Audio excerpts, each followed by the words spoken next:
There's no secret formula for scaling support and boosting customer satisfaction. But there is the all-new Service Hub from HubSpot. It makes it infinitely easier to scale customer support and increase retention. By bringing service and support together in one powerful platform, you can deliver the best experiences for your customers and your teams. Free up time for your reps to focus on complex issues with an AI-powered help desk. Proactively drive retention with customer health scores that help keep your business ahead, stopping churn in its tracks. And give your entire go-to-market team the data they need to operate as one unified, powerful front. All so you can better connect with customers and keep them happy. Secrets out. HubSpot Service Hub is a game changer. Visit HubSpot.com/service to do more for your customers today. Hello, everybody. Welcome to Thursday. It's May 9th. I'm John Weigell here with Juliet, Bennet, Ryla, and this is the Hustle Daily Show.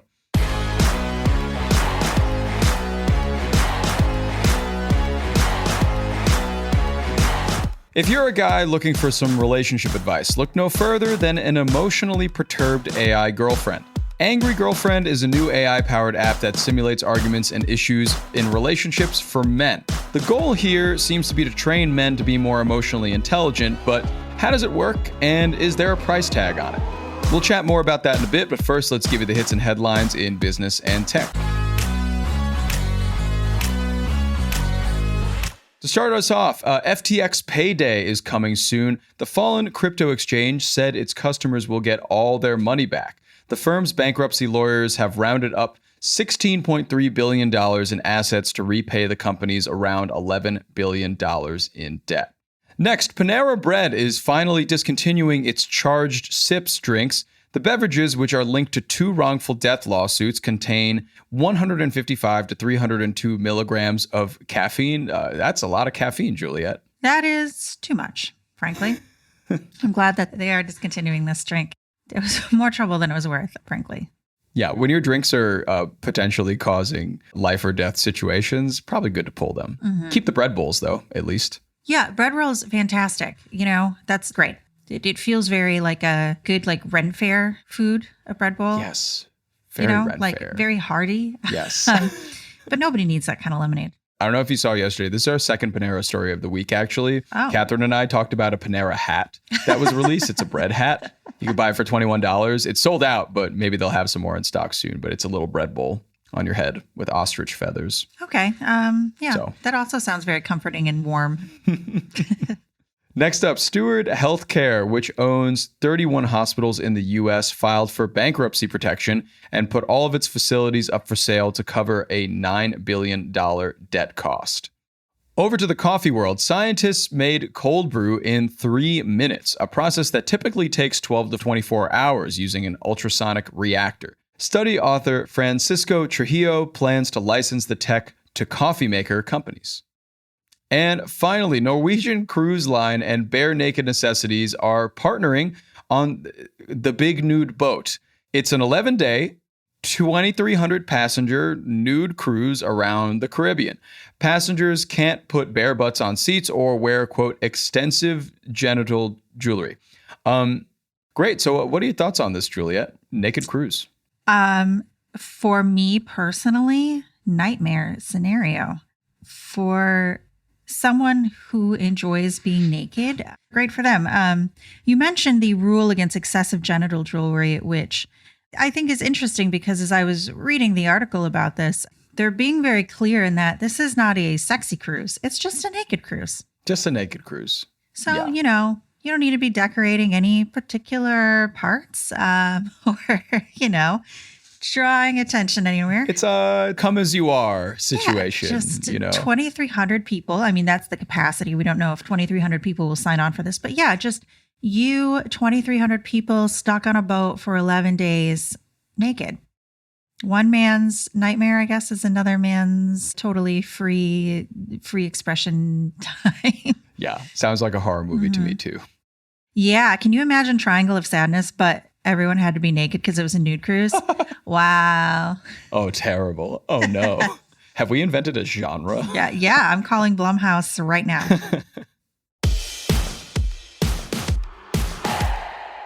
All right, on to the main story today. Our big story is all about your relationship problems, and apparently There's a new AI-powered way to help men reach solutions there. So Juliet, first off, how would you describe this Angry Girlfriend app?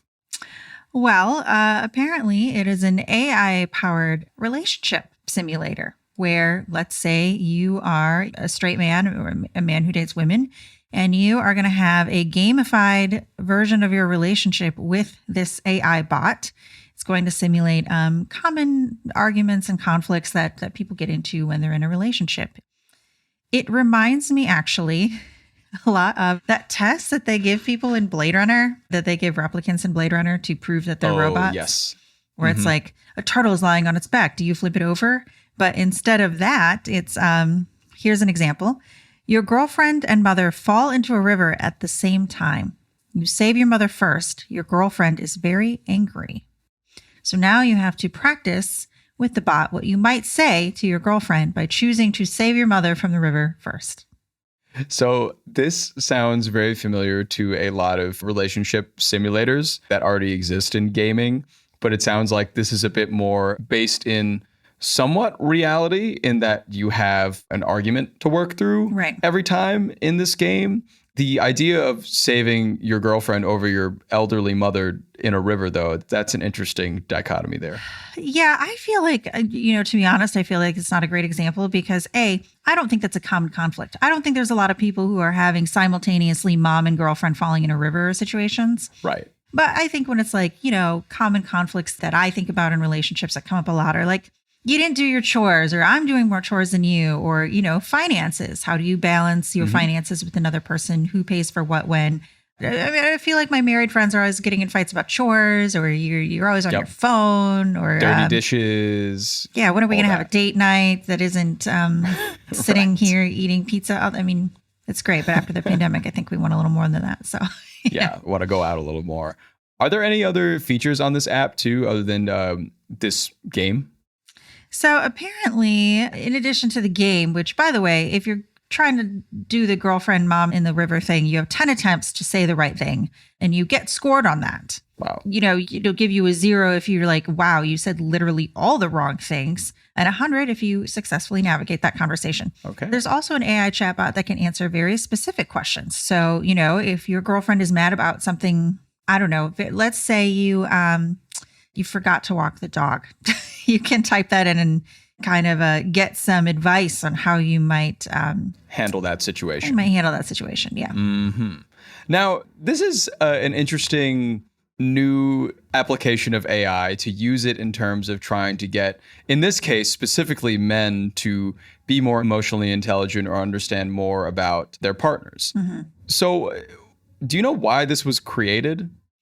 Yeah, so apparently the co-founder, Emilia Aviles, said she was inspired to create the app by her past romantic relationships. She had noticed the lack of emotional support during difficult moments, so she thought maybe if men had an app where they could practice offering support or soothing a partner who is angry or navigating a conversation without just shutting down or what have you, that would be helpful.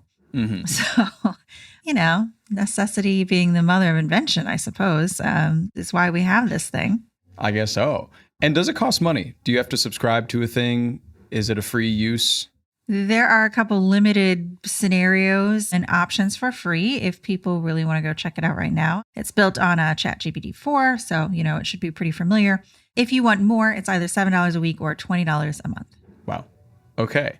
And as we said before, there have been video games that have had this kind of premise before about a relationship simulator. Are there any other apps in this field using AI to get people to solve their relationship problems? Yeah, Sarah actually found quite a few that she listed in her article. Here are 3. There's one called Relish, and that will analyze your communication patterns to give couples personalized relationship advice. Maya helps couples work through fights and have conversations. It will also help you plan a date night. And Lovewick will remind you when your anniversary is. So will Google Calendar, but all right. And it also has couples games, video date pics, like if you're in a long distance relationship, which, that's actually kind of cool because long distance relationships, they're difficult to navigate. It's a lot of just sitting on Zoom or over the phone. So this will, give you date ideas for when you are in a long distance relationship. Mm-hmm. Mm-hmm. So just in your opinion here, do you think that any of these seem useful or that there is a place for AI in relationships, including this Angry Girlfriend app and more? Yeah, I mean, in a way, yes. Like, personally, I've been in a relationship with someone who once responded to something really emotional that I said with a single emoji. I'm like, bro, come on here. Wow. And, and I do think it is true that oftentimes in heteronormative relationships, women are providing a lot more emotional support than their male partners. But I'm not saying that like men are bad or they don't know how to be in relationships. I think it's just, people grow up differently. Sure. And therapy is very expensive. You think about why would I pay a chatbot $20 a month? Well, you'll pay your therapist $180 a week if you're lucky, and maybe your insurance will cover it. Sure. So I definitely could see there being some benefit here, but I think the biggest barrier is going to be, are people going to want to use this tool if they're not using other tools already to be better communicators in the relationship? I struggle to believe that they would come to an AI chatbot to be better at the relationship. I think most people will probably use this just for fun. Mm-hmm. But, there may be some people who do get something out of it and continue to use it. And I think AI and virtual reality are both things that people do see some potential in as an empathy tool, to have practice conversations or to practice difficult scenarios. So I don't know, maybe, it's like with any relationship, and with any relationship tool, you have to put the effort in. If you go to couples therapy and you sit there and you don't open and you don't engage and you just kind of blow that off, you're not going to get anywhere, and you're not going to get anywhere with an app if you just kind of don't want to change or want to learn how to better communicate. Right. And it's also about like working with your partner to kind of solve these issues instead of maybe texting a chatbot and then hearing the chatbot's response and then turning to your partner and said, well, I think you should do this and that. And so maybe it's a bit more about the partnership than it is the AI, but I'm not mad about AI platforms coming in to try to help relationship problems because, as you said, therapy is pretty expensive. So it'd be nice to have some more affordable options to be able to mitigate that.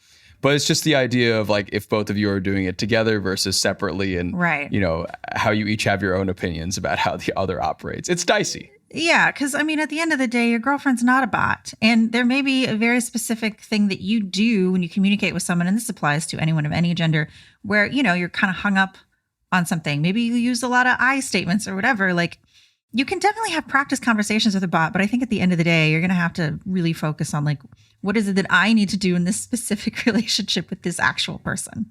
Right. And if AI could help you understand that, great. Mm-hmm.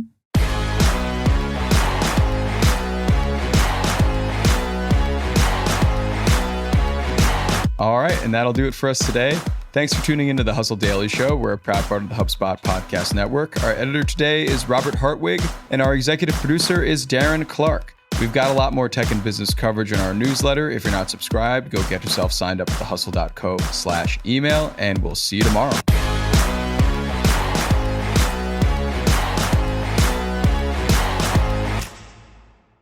Hey, everybody, I got a great podcast to tell you about. It's called Truth, Lies, and Work, and it's brought to you by the HubSpot Podcast Network, the audio destination for business professionals. On this show, you can join husband and wife team Al and Leanne Elliott as they dispel myths, impart wisdom, and answer all your questions about finding, keeping, and motivating great people. They actually just did an episode with John Smith, who is the manager and agent of famous Argentinian soccer player Diego Maradona. He talks about in this episode how he was able to manage the global superstar, athlete, celebrity that Maradona is and was. It's a great listen. You better get out there and check it out. And you can listen to Truth, Lies, and Work wherever you get your podcasts.